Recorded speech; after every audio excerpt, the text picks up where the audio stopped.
아이 반갑다. 승현씨 환영합니다. 난 누군가 있어요. 승현씨도 반가워요.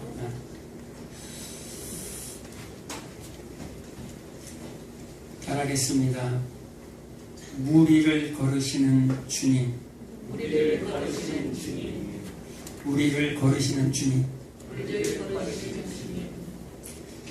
요한복음에는 제일 작게 나왔어요. 이 무리를 걷는 기적. 마태복음 또 마가복음 이렇게 기록되어 있죠. 마태복음 14장, 마가복음 6장 이렇게 기록되어 있는데요. 너무너무 잘 아는 기적이죠.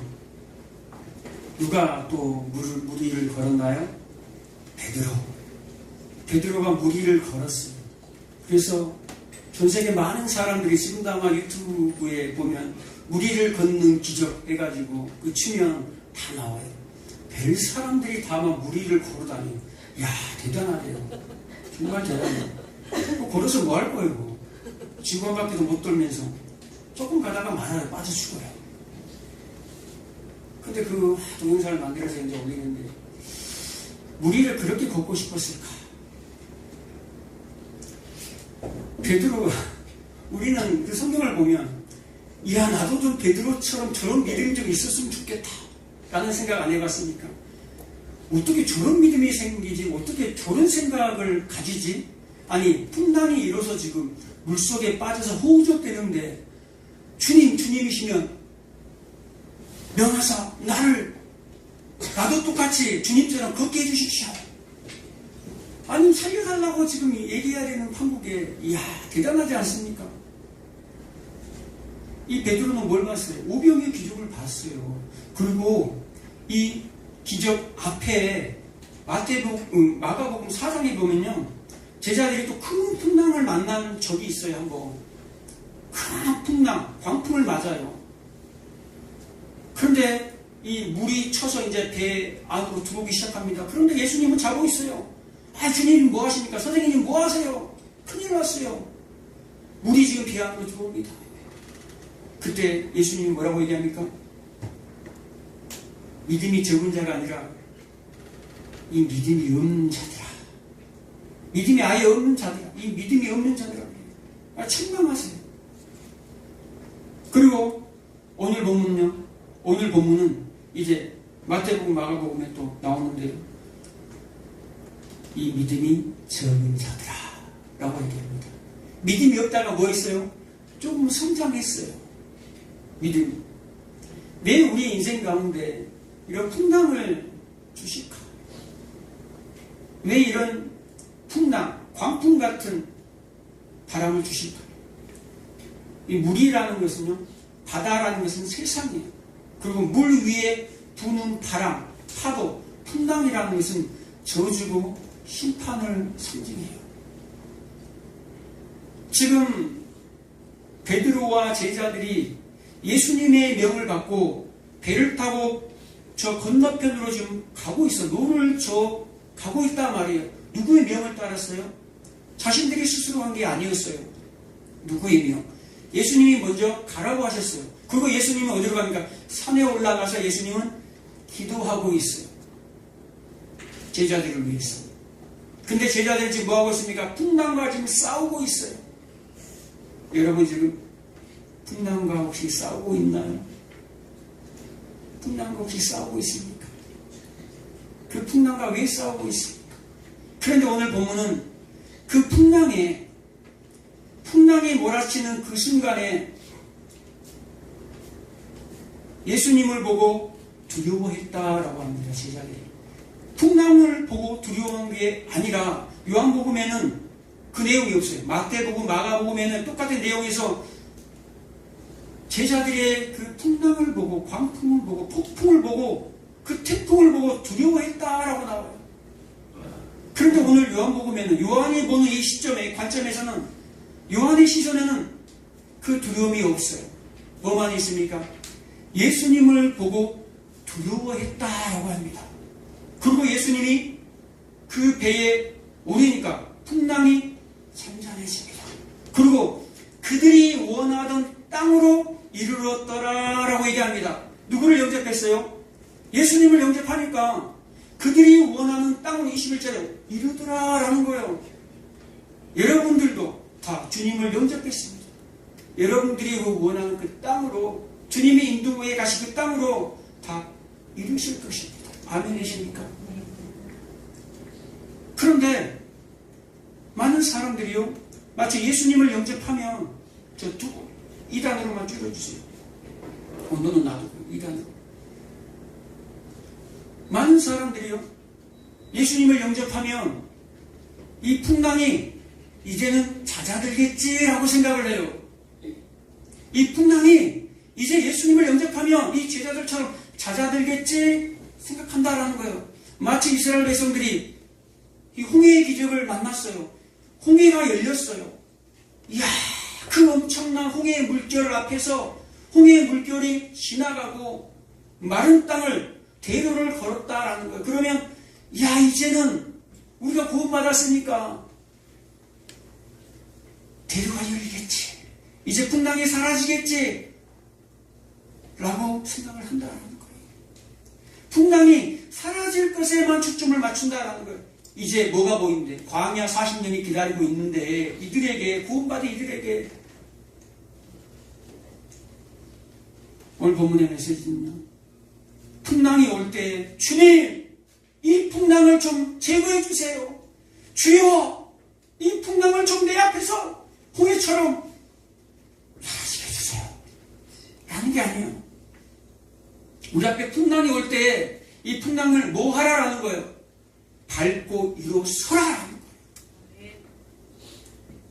베드로가 예수님의 말씀에 의지하여서 주여 나를 구원하소서, 나도 주님처럼 걷게 해주십시오 할 때 주님이 그냥 말씀해도 되는데 굳이 손을 내밀었어요. 손을 내밀었어요. 왜 손을 내밉니까? 그 바다는 저주의 바다예요. 세상은 저주받은 세상이기 때문에 심판의 바다예요. 그런데 그 심판의 바다 속으로, 저주의 바다 속으로 예수님이 손을 내밉니다. 손을 내밀어요. 손을. 마치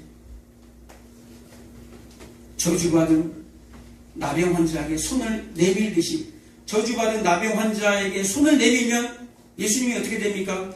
그 죄가 전염이 돼요. 간염이 돼요. 전가가 돼요. 예수님도 저주받은 자로 여겨진다라는 거예요. 이 지금 세상 한복판에 저주받은 바다에 불순종으로 인하여, 믿지 아니함으로 인하여, 믿지 않음을 악인이라고 성경은 얘기합니다. 믿지 않는 이 불순종하는 이 제자들을 말미암아 세상에서, 저주받은 세상에서, 심판의 바다에서 빠져다 죽어야 돼요.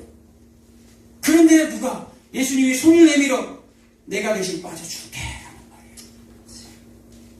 그 저주의 바다, 그 심판의 바다, 너희들 대신 내가 빠져줄게, 내 손 잡아 라는 거예요.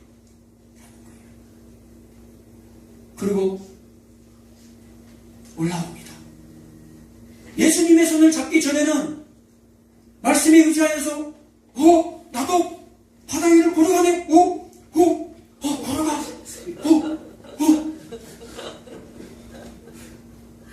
예수님을 보지 아니하고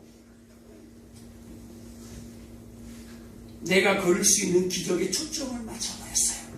예수님을 바라볼 때 말씀에 의지하여서 우와 걸어간다 하는데 이 넘실거리는 파도야 뭐야 이게, 갑자기 두려움이 엄습합니다.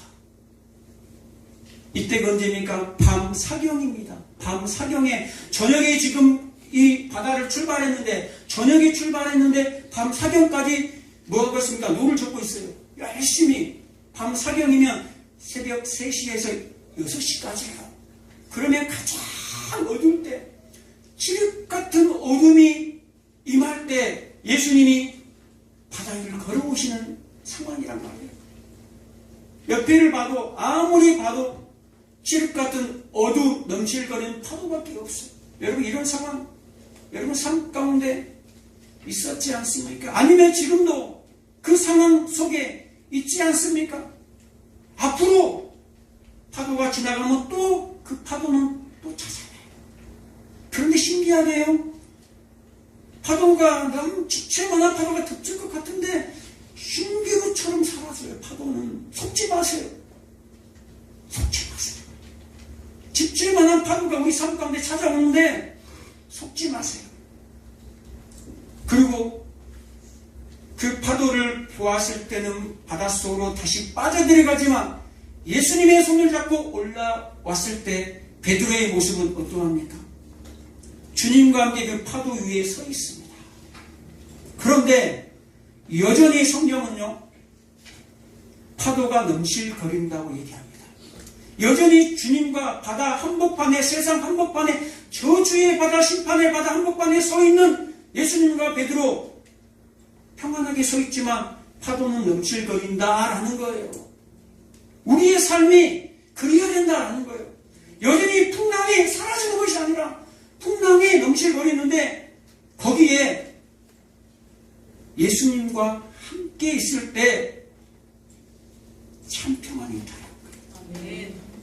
밤이 새도록 파도하고 싸우는데 가지를 않아요. 세상의 그 만족을 얻으려고 가는데 그 행복을 얻으려고 노를 젓는데 가지를 않는다니까요. 그래서 정확한 예수님의 타이밍이 있어요. 다 죽어갈 때, 나라는 존재가 사라질 때, 주여, 주여, 살려주시오. 주님 살려주시오. 내 힘이 완전히 제로가 되어버릴 때에, 완전히 제로가 되어버릴 때에 주님이 찾아왔어요. 내 힘이 좀 살아있을 때, 아, 주님 이때 좀 와야지. 정말 절묘한 타이밍인데 주님 이때는 와 주셔야 되는 거 아닙니까? 라고 생각하는데 우리의 힘이 완전히 빠져서 들어갈 때 그때 주님이 주님의 손으로 건져 올리신다는 거예요. 왜 이런 풍랑을 허락하세요? 우리에게 왜 이런 풍랑을 허락하시냐라는 거예요. 하나님의 자녀임을 알게 하려고. 신명기 8장, 신명기 8장 3절에 얘기한 것처럼 내 마음이 어떠한가를 내가 보려고 실험한다라는 거예요. 하나님이. 너희가 정말로 떠오르만 하나님의 말씀이 아닌 떠오르만 사는가, 정말 영생의 말씀으로 사는지를, 너희들이 정말 하나님을 사랑하는지를, 주님을 사랑하는지를 내가 한번 보겠다라는 거예요. 풍랑이 우리 삶 가운데 일어난다라는 것은요, 그때는 언제입니까? 그냥 에이 자포자기하고 그냥 죽어버릴 거야 하는 때입니까? 아니라는 거예요. 그때는요, 믿음을 보일 때예요. 우리의 믿음을 테스트한다라는 거예요. 우리 주님이, 예수님이, 하나님이. 아니, 우리 인생 가운데 내가 예수를 믿었어요. 구원을 얻었어요. 풍랑이 안 일어나면요, 믿음을 사용할 기회가 없어요. 내가 정말 믿음 있는 자인지, 너가 정말 하나님의 자녀인지 알 수가 없어요. 그래서 하나님이 풍랑을 보내시는 거예요. 첫 절에 뭐라고 나옵니까? 아니, 마태복음 14장에 또 마가복음 6장 45절에 뭐라고 나옵니까? 예수님이 제자들 대쪽에서 배를 태워서 보내버려요. 누가 보냅니까? 예수님이 그 광풍 속으로, 풍랑 속으로, 태풍 속으로 우리를 보내버린다니까요. 고요하게 그냥 고요한 바다에 이렇게 싸고 참아요. 예수님이 그 속으로 쳐넣어버려요. 뭘 알려고? 우리의 실존을 알려고, 너의 실체를 알려고, 너의 진짜 있음을 알려고. 아무런 일도 일어나지 않을 때는 교회 안에서 얼마나 거룩하게 믿음 좋은 사람처럼 살아갈 수 있어요. 그런데 정말로 너의 실체를 한번 드러내보자. 정말 너희가 믿음이 있느냐? 광풍을 몰아쳐버려요. 인생의 광풍을 불어 넣어버려요. 하는 말이 뭐예요? 우리가 고백해야 될 것은, 주여, 저는 죄인이로소이다. 고백하는 거예요. 주님, 저는 뒷거리입니다. 아무것도. 그것을 뭐 한다라는 거예요? 예수님이 어디로 갔습니까? 지금 제자들이 싸우고 있을 때에, 풍랑과 싸우고 있을 때에 예수님은 산으로 기도하러 가셨다는 거예요. 여러분, 마지막 때요. 마지막 때 주님이 누가복음 18장 8절에 보면요, 주님이 인자가 올 때에, 인자가 마지막에 이 세상에 다시 올 때에 뭘 보겠다고 얘기합니까? 너희의 믿음을 보겠다라고 얘기합니다. 그 믿음을 어떻게 내어놓을 수 있습니까? 아니, 그 내용은요, 과부의 기도예요. 재판장에게 매달리는 과부의 기도예요. 과부의 기도의 맨 마지막 절이 뭡니까? 갑자기 기도하는 얘기를 나오고, 갑자기 믿음을 보겠다라는 거예요. 기도하는 얘기가 나오고 너희의 믿음을 보겠다라고 얘기합니다. 말이 좀 안 맞는 것 같아요. 이게 무슨 얘기입니까? 우리에게 풍랑이 임하면, 우리가 풍랑을 만날 때에 우리의 믿음이 들어가는데, 그 믿음을 지키기 위해서는 우리가 뭘 해야 된다라는 거예요. 기도해야 된다. 그래서 예수님이 15절에 뭐 했다라는 거, 먼저 너희들을 위해서 내가 산으로 기도하러 간다. 뭐라고 얘기합니까? 다시 혼자 산으로 갔다라고 얘기합니다. 다시 혼자 산으로 기도하러 가시는데, 여러분 기도 많이 하시죠? 기도 많이 하시죠? 걸어가면서 기도하시죠? 서서 기도하시죠? 혹시 시간을 정해서 기도하십니까? 시간을 정해서 꼭 기도하시기 바랍니다. 다시 기도했는데, 예수님이 다시라는 말은 습관을 쫓아 기도하고 또 기도하고 또 기도하고 매일 기도하는 습관이 있었다라는 거예요. 다시. 그리고 혼자 기도했다라는 거. 혼자라는 것은 아무도 찾지 않는 공간, 1대1에 하나님을 만날 수 있는 공간. 산으로 갔다는 것은 뭡니까? 산으로 갔다는 것은 세상과 단절된 곳이에요. 아니, 산으로 올라가면서, 기도하는 가면서, 산으로 소나무 뽑으러 가면서 세상의 욕심을 가득 품고 산으로 올라가요. 그건 산이 아니에요. 산은 산인데, 하나님 이번에 이거 해결돼야 됩니다. 그리고 그 문제를 가지고 산으로 올라가요. 그것은 이미 세상에서 자기의 만족, 행복, 기적을 꿈꾸면서 세상을 그대로 안고 산으로 올라가는 게, 그것은 산이 아니에요. 진짜 여러분 산으로 올라가시기 바랍니다. 여러분 마음에 세상에 없는 그 산, 하나님과 1대1로 독대할 수 있는 그 산, 하나님과 교제하는 그 산으로 올라가시기 바랍니다.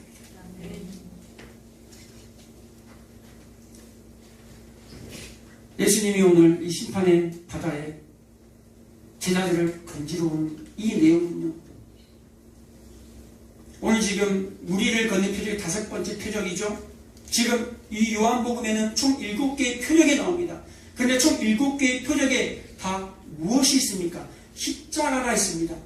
요한은 지금 십자가와 구원, 예수 그리스도를 전하기 위해서 이 7가지 표적을 지금 기록을 합니다. 그런데 악한 세대들, 수많은 사람들이 예수님에게 물어봐요. 제발 우리에게 표적을 좀 보여주십시오 라고 얘기하니까 예수님이 항상 대답하는 말이 있어요.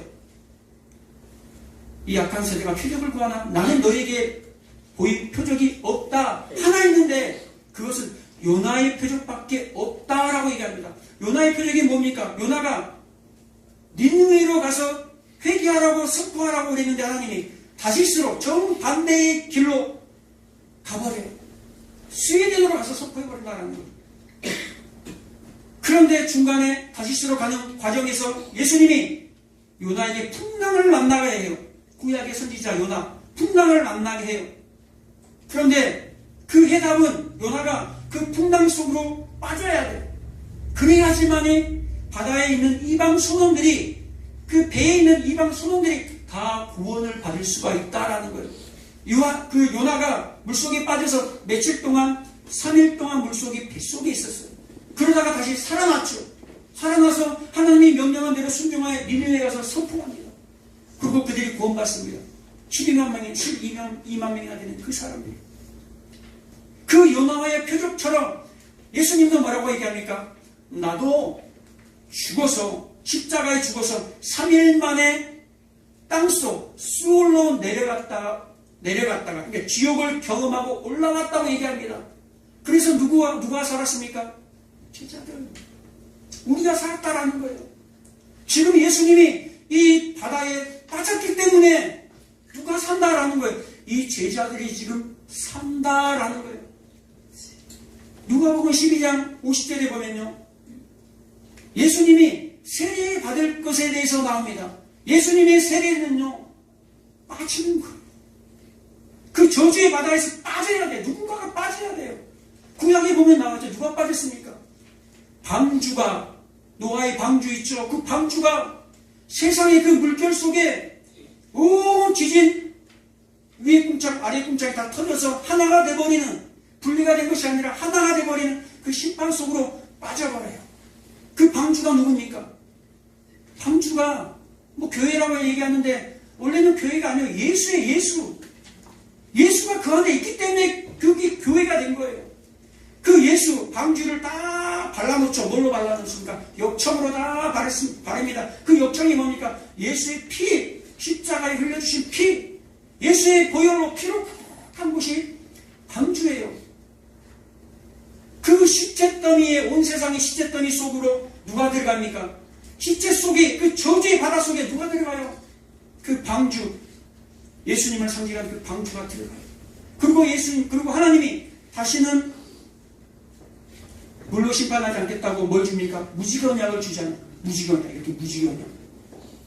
이제 뭐 하겠다라는 거예요. 너희들 너무 원망하지 마라. 불평하지 마라. 왜요? 내가 그 저주, 불평, 내가 다 받았다는 거예요. 뭐 하겠다는 거예요. 무지개 언약을 통해 가지고 이제 그 활이, 그 화살이 하나님 자신을 향하고 있다는 거예요. 위로, 땅으로 향하는 것이 아니라 위로 향하고 있다는 거예요. 그 화살이 쏘아 올려집니다. 누가 맞아요? 하나밖에 없는 아들 독생자 예수 그리스도가 맞고 떨어져요. 그 떨어져 있는 게, 이 세상으로 떨어져 있는 게, 이 심판의 바다로 떨어져 있는 게 바로 예수님이라는 거예요. 그래서 여러분 너무 불평하지 마세요. 원망하지 마세요. 그분이 여러분 대신에 우리가 쏘아 올린 그 저주, 쏘아 올린 원망, 불평의 화살을 맞고 그분이 떨어졌다니까요. 우리가 심판에 놓일 수밖에 없는 우리 죄인들인데 떨어졌어요. 여전히 예수를 영접하면 광풍이 없는, 폭풍이 없는, 풍랑이 없는 그런 삶을 꿈꾸십니까? 그런 세상의 행복을, 만족을 꿈꾸십니까? 그것은 기독교가 아니라는 거예요. 내가 처음부터 잘못 알고 있었다는 거예요. 그것은 가짜 믿음이다라는 거예요. 우리는 그 풍랑이 올 때에 뭐 하는 자입니까? 그 풍랑을 밟고 일어서는 자입니다. 그래서 한 발 그 풍랑이 올 때마다 그 풍랑을 밟고 일어서는 자가 성도다라는 것입니다. 그 성도들이 마지막에 이제 가는 바다가 있어요. 마지막에 가는 바다가 있다라니까요. 유리바다. 하늘 보자. 요한계시록 21장에 보면 하늘 보자. 이 유리바다가 있어요. 요한계시록 4장에 있습니다. 4장 1절에 유리바다. 흔들리지도 않아요. 쫙쫙 고요하고 은혜와 평강으로 충만한 그 유리바다 속으로 누가 들어갑니까? 성도가 들어가요. 그러나 믿지 아니하는 자들, 하나님을 두려워하는 자들, 세상 광풍에 헤매이는 자들, 예수를 바라보지 아니하고 세상의 많은 사람들은요, 공짜로 이 구원을 준다고 이 값없이 이 구원을 예수님이 줘도 안 믿어요. 왜 안 믿습니까? 안 보이니까. 안 보이니까 안 믿어요. 여러분, 세상에서 물에 빠진 사람 구원해주면 생명의 은인이라고 감사해요. 그것도 잠시예요.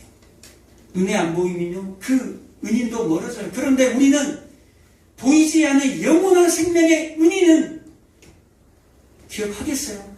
영원한 보이지 않는 생명의 은인이 예수님인데 보이지 않기 때문에 보이는 은인도 잊어버리고 사는데 보이지 않는 그 은인을, 영원한 생명의 은인을 우리가 기억하겠는가라는 거예요.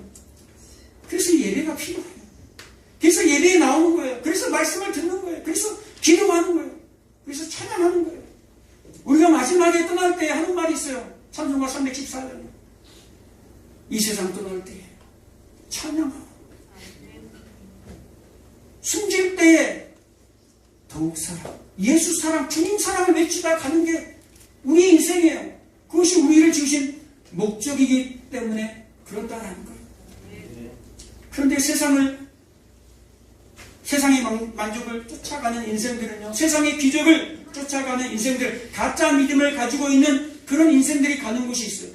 요한계시록 21장 8절에 보면 그러나 두려워하는 자들과 믿지 아니하는 자들과 흉악한 자들과 살인자들과 음행하는 자들과 우상 숭배하는 자들과 거짓말하는 모든 자들은 불과 유황으로 타는 못에 던져지리니 이것이 곧 둘째 사망이라. 둘째 사망. 사망은 죽는 것인데 죽고 싶은데 죽을 수가 없어요. 그 사망을 불못이 삼켜버렸기 때문에 죽을 수가 없어. 유리 바다로 들어가지 못한 자들은 영원한 이 저주의 바다에, 그냥 저주 바다가 아니에요. 영원한 이 불못으로, 불바다로 들어간다. 여러분 무엇을 선택하시겠습니까? 여전히 이 베드로는요, 기적의 이 대상이 아니에요. 이야, 믿음의 대상이 아니라니까요. 정말로 우미한 이 인생들의 그냥 대표로 이 베드로를 등장시킨 거예요. 우미한 이 인생들이 추구하는 인생들의 대표예요. 베드로를 우리가 따라가는 것이 아니라 우리가 따라갈 분은 오직 누굽니까? 예수 그리스도. 주님이 여러분의 인생 가운데 풍랑으로 찾아오셨을 때 주님이 여러분과 싸우러 오시는 거예요. 그러니까 주님과 싸움이 되겠어요? 안 돼요. 안 돼요. 빨리 꺾어야 돼요. 그 역풍을 이기고 갈 수가 없어요. 우리는 오직 예수 그리스도만이 우리를 순풍에 이끌려서 우리가 이루는 땅으로 도착한다는 거예요. 그래서 21절에 한번 다 같이 한번 읽어볼까요? 21절. 자, 시작. 이에 기뻐서 배로 영접하니 배는 곧 그들이 가려던 땅에 이르렀더라. 아멘. 하나님께서 여러분들을 반드시 하나님이 원하시는 그 평강의 바다, 영원한 영생의 유리 바다로 들어갑니다. 여러분들이 이 땅에서 풍랑을 거치지 아니하면 영원한 바다로 들어가야 돼요. 영원한 그 불바다로 들어가야 돼요. 그래서 요한복음 5장에 어떤 사람은 영생의 부활로, 어떤 사람은 심판의 부활로 나와요. 이 땅에 광풍이 없이, 심판이 없이 살아가는 사람들은요, 고난을 경험하지 못한 사람들은요, 영원한 심판으로 들어갑니다. 그러나 이 땅에서 수많은 작은 심판들, 수많은 작은 그 풍랑을 맞고 한 발 한 발 견디는 사람들은 그 심판의 그날에는 우리는 심판을 받지 않아요. 그리스도의 심판들 앞에 각각 서는데 우리가 서는 게 아니에요. 우리가 서는 것은 백마탄 예수님과 함께 그 백마를 타고 흰옷 입고 뒤를 따라서 그 믿지 아니하는 자들을 심판합니다. 기억하시기 바랍니다. 이 땅에서 그래서 여러분들의 수많은 광풍들이, 수많은 풍랑들이 여러분에게는 복이다라는 거예요. 왜요? 영원한 심판을 받지 않고 이 땅에서 작은 심판을 통해서 여러분들이 성장해서 예수 그리스도의 형상을 닮아가는 자로 살아가기 때문에 그래요. 그래서 영원한 그 나라에 가서 하나님과 동행하려고 기도하겠습니다. 좋으신 아버지 감사합니다. 좋으신 아버지 하나님,